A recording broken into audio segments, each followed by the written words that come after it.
Hello, my name is Michael Levy. I'm a co-director of the PASS course. I'd like to introduce you to a former PASS student, an Indian CA, Druv Guy, who will share with you his experiences in preparing for the CFE. Druv was successful on his very first try, and I think you can learn a lot from his experience.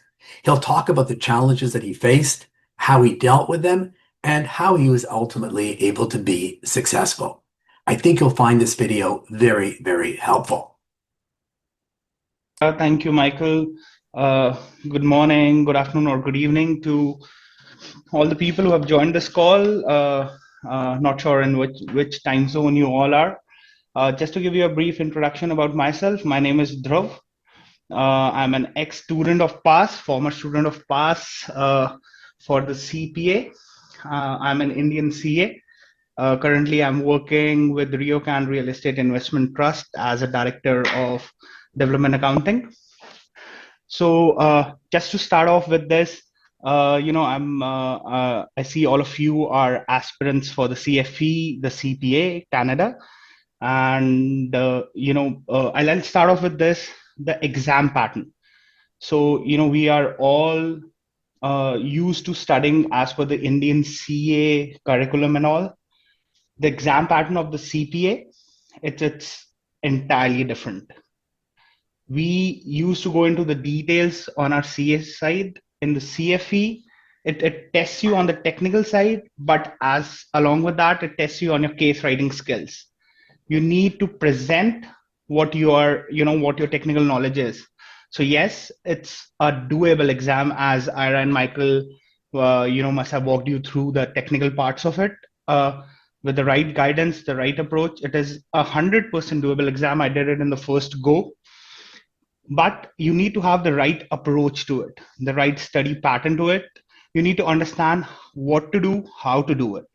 If you crack those things, then trust me, it's not that difficult. As you might have heard from a lot of people, that it's a very tough exam, and you need to spend sleepless nights for it. It's not that.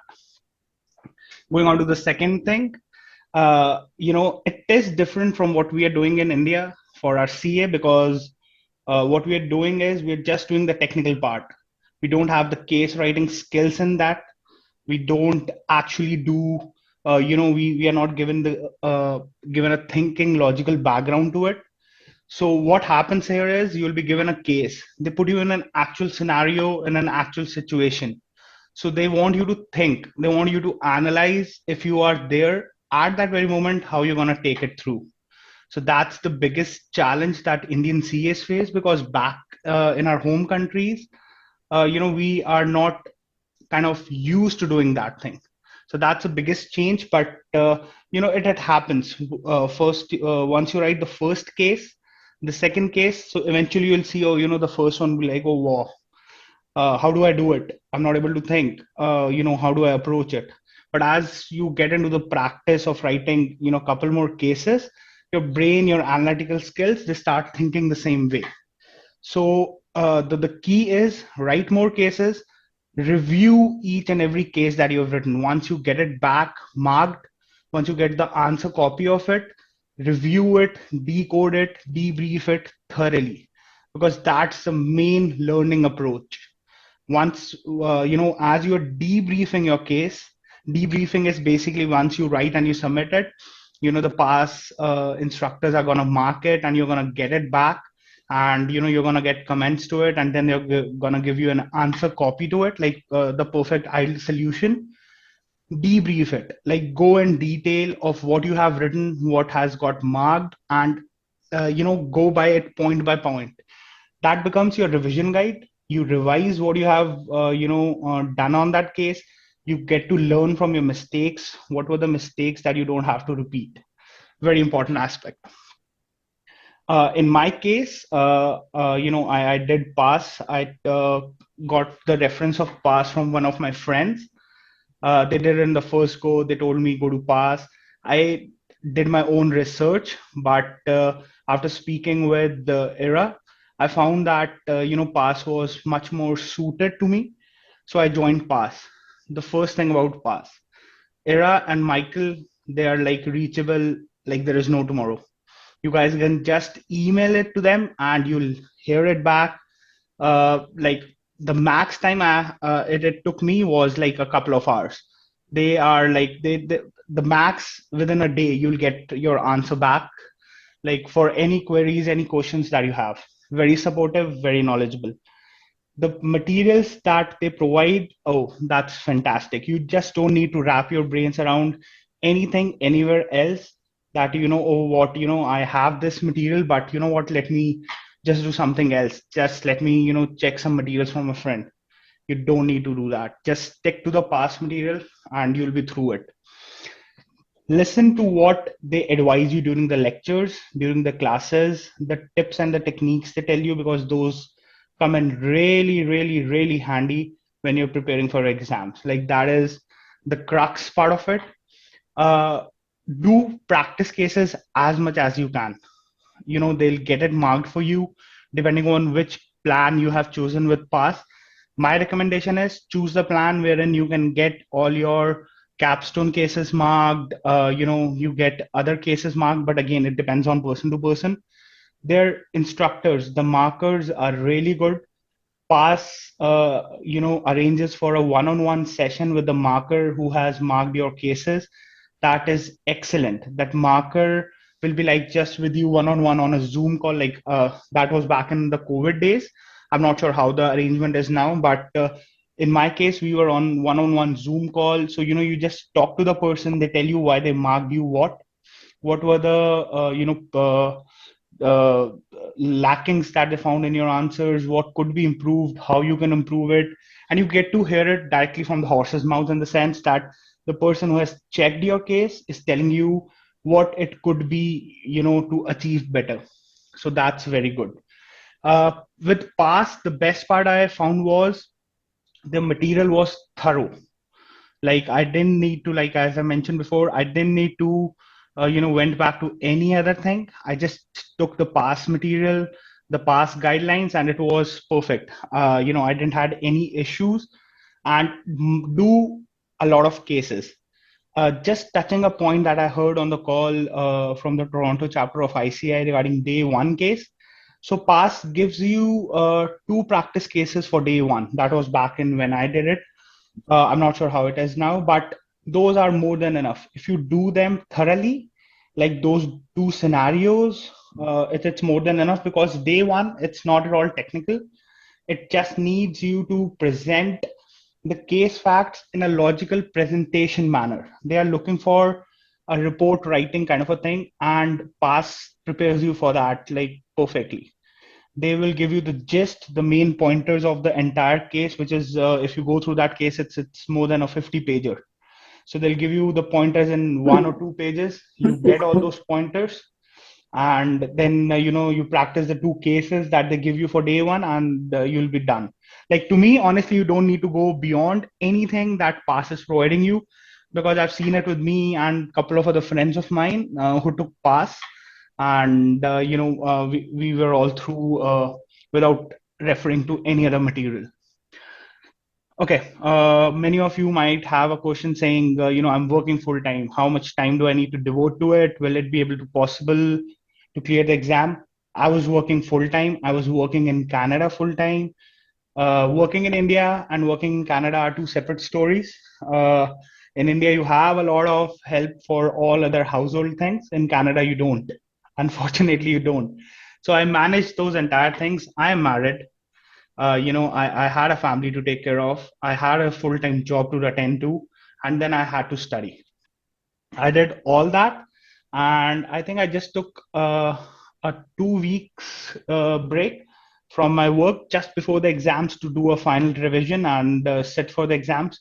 So yes, it's very doable. You just need to have a right schedule, a right study approach, a right study pattern on how you want to do it.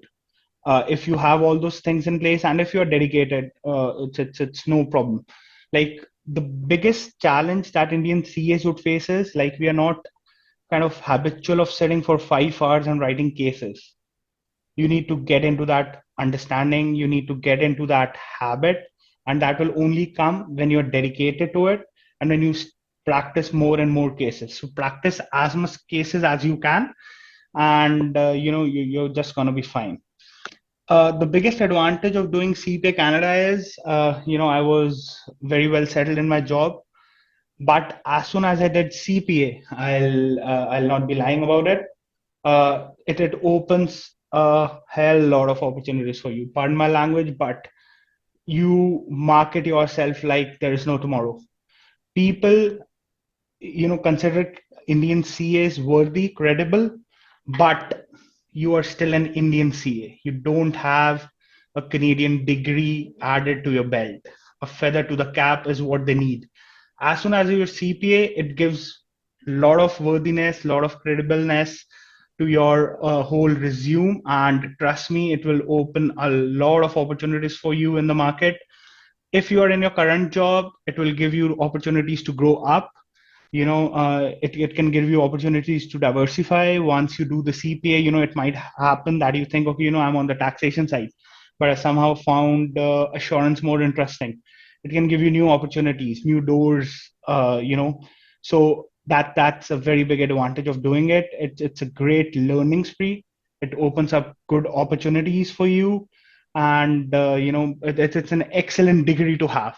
As you could see on the back wall of mine, the one degree is the CA India membership certificate. The other one is the Canadian CPA.